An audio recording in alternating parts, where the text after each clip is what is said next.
Ed here with the Digital Digest, and today I wanted to share an update on my experience with the DJI Pocket 2. Now, of course, the first gen of this product was called the Osmo Pocket. They dropped the Osmo name. I'm not really sure why, because the Osmo is the lineage of this little gimbal in your pocket solution.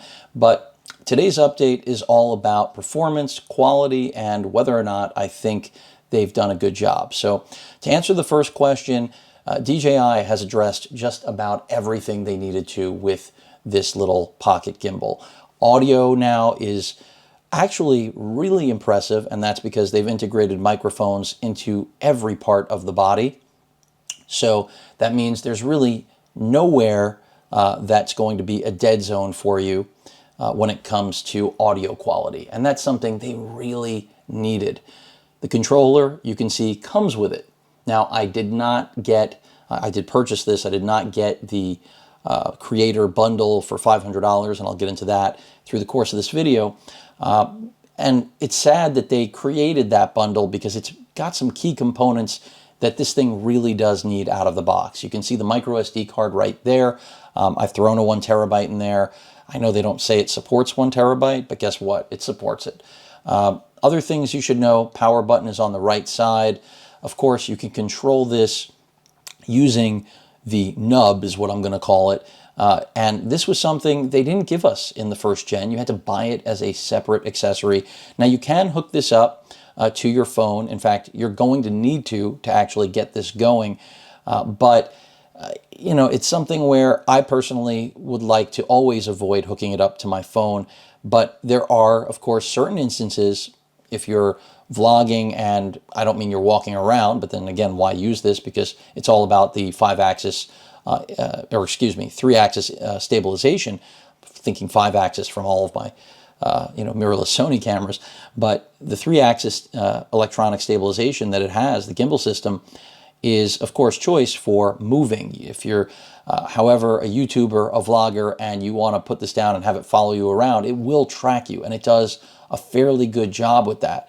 You know, it's not good enough to deal with subjects that are moving quickly, but still, it's intelligent, and that's something you're not going to find from really any other product. We have a wider field of view, a larger sensor. These are all things that, quite frankly, I feel like we should have had in Gen 1. Now, I haven't read anything yet regarding how many cycles this internal battery can actually handle before the battery is dead. That was one of the biggest knocks against the Gen 1 Osmo Pocket, was that it was going to essentially become disposable once the battery was kaput. And I really do wish they would have made an external battery something that we could actually use or replace. The good news is, if you do decide to shell out $500 on the bundle, that includes the wireless microphone, which I think is very smart, but proprietary, also not so smart, as well as the attachment that essentially gives you the Wi-Fi connectivity this device should have out of the box, you're in business. I mean, the tripod, who cares? You can pretty much put anything on there. But those are things this thing needs to have. And I'm not saying that buying it the way that I did at the base configuration of $350 doesn't still give you a great device. It's definitely better than Gen 1. Again, larger sensor, wider field of view, and better overall quality. It deals with contrast much better. So going, from, if you're panning, and generally with the first gen of this product, contrast was not handled well at all automatically. Here, it actually is. So they've made a lot of improvements on the actual, not just image quality, but the way it handles automatic adjustments.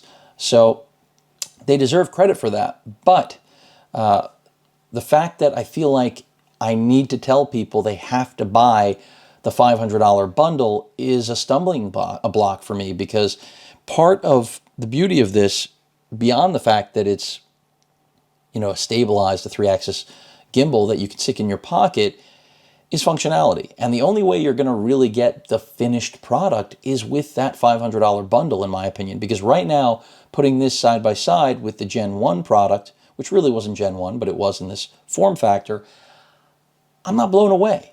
as I mentioned, larger sensor, larger field of view, better microphone array. You get the control capability out of the box rather than having to buy an attachment. But that's where the good news ends. When it comes to video quality, side by side, it's not that much better. It's really close. I think what's better is really the field of view. Dynamic range, similar, but better here. HDR support, yes. But in order to really fully leverage this, DJI has still made sure that they are basically whoring out the accessories. And look, I went all in on the first gen, and that was because there wasn't a bundle. Had there been, I'd probably have a different view of this.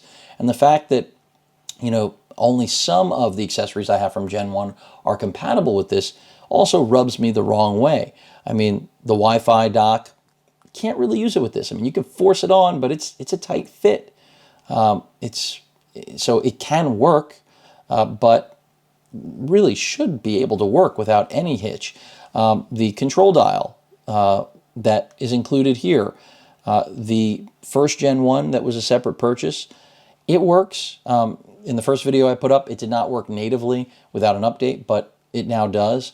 But I can tell you this generally works better. Maybe not as precise, but I think most users are going to prefer using this out of the box for obvious reasons. The wide angle lens that comes in, again, the creator bundle, it's something that should have been there from day one. It's almost as if DJI looked at the competition and all of the knockoff products that came out that were just like the Gen 1 Osmo and said, we just have to make it better than those. We don't have to reinvent it. We just have to make it better. And in most ways, they have made it better than what Feiyu makes and many of the other Chinese companies that will remain nameless through the course of this video because there are so many clones of the original Osmo Pocket. But most of those clones have Wi-Fi support, have at least some sort of connectivity built in so that you don't have to go out and buy more crap. The wide angle lens accessory, DJI didn't come up with that. Third-party manufacturers like Freewill are the ones that pioneered that, if you will. I mean, a lot of others, I also tested out on Gen 1 a Ulanzi wide angle, but that didn't have fantastic quality. So, I mean, you can still use one of those on the Gen 1 and get close. Of course, the native quality out of this is superior. You do have slow motion recording here. You can do 120 or 240 in full HD. Quality's acceptable. It reminds me of what you would get out of a phone, so I'm not impressed. And that is where I come full circle now on the $500 creator bundle. So while there's no question for $50 more, this is worth those $50 over the Gen 1, meaning $300 on sale right now, Osmo Pocket 1 versus $350 for the Pocket 2. Once we jump up to $500, I'm looking at things like this, like the Sony ZV-1. And yes, it's not a stabilized gimbal that fits in your pocket. However, you can get, between its active steady shot and post stabilization, much better quality video out of a camera like this. I mean, night and day. Built-in ND filters, a true LCD screen that flips out so you don't need any extra crap. Yeah, if you want to buy this, you can. But if the whole idea is what is the best vlogging solution, the Pocket represents a really good, unique, interesting product. But I'm not quite sure that I would recommend the Pocket over something like the ZV-1.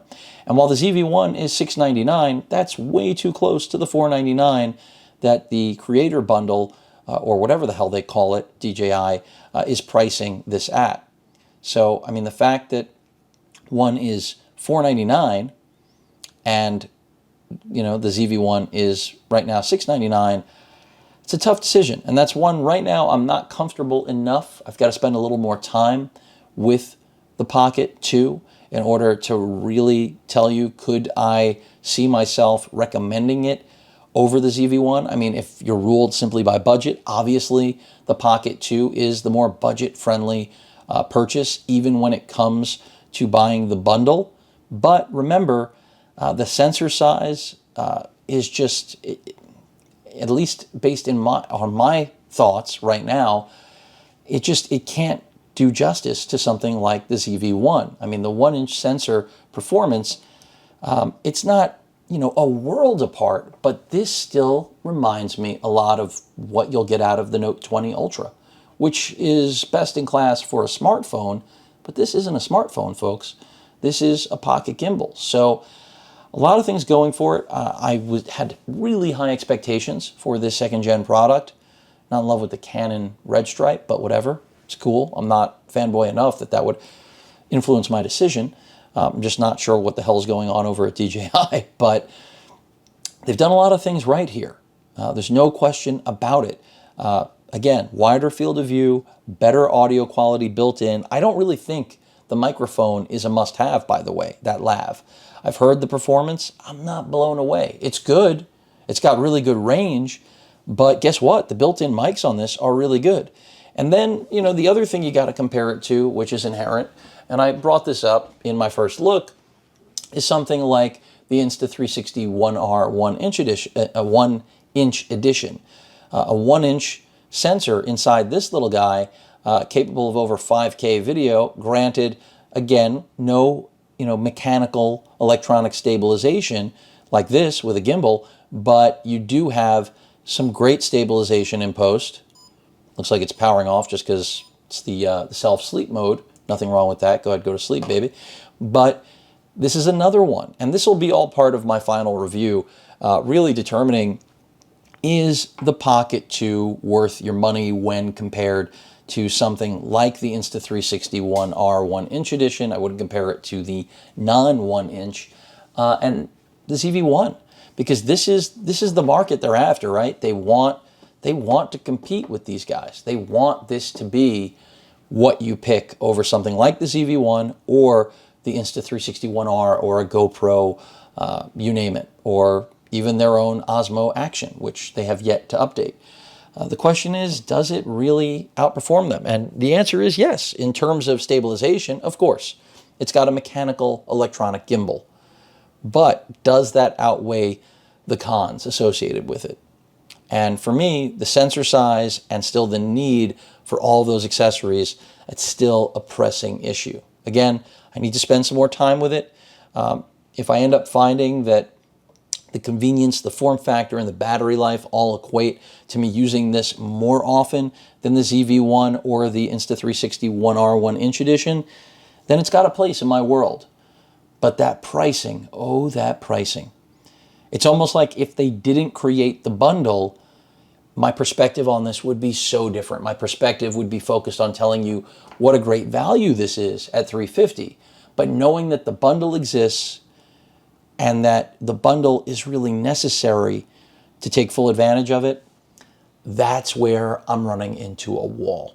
And I'll come to terms with that in the full review. Hopefully, this answers some of your questions regarding whether or not the Pocket 2 is of interest. As I stated in my first and now second video covering it, there's no question.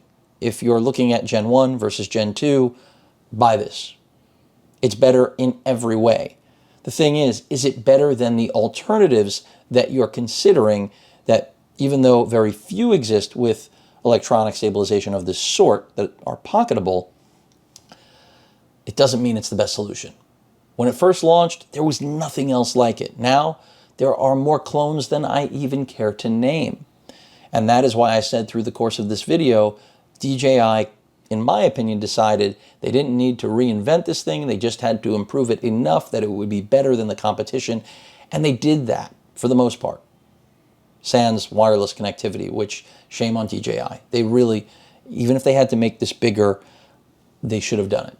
There's no excuse at this point. Put the connectivity in there. It's ridiculous. That's my biggest gripe with this thing. Forget about the bundle, the price point of that bundle. It's really all about that, because the price point of the bundle is actually affordable compared to what I spent on accessories for Gen 1. So it's all a matter of what you're really looking to get out of the experience. Right now, again, this is a no-brainer compared to Gen 1. It's better in every single way. If you own Gen 1, is it worth upgrading? I'm not so sure. And that's something I'll be covering in the full review. Any questions or comments, please feel free to post them. Hit that like button. And as usual, please feel free to subscribe and please stay safe. Later.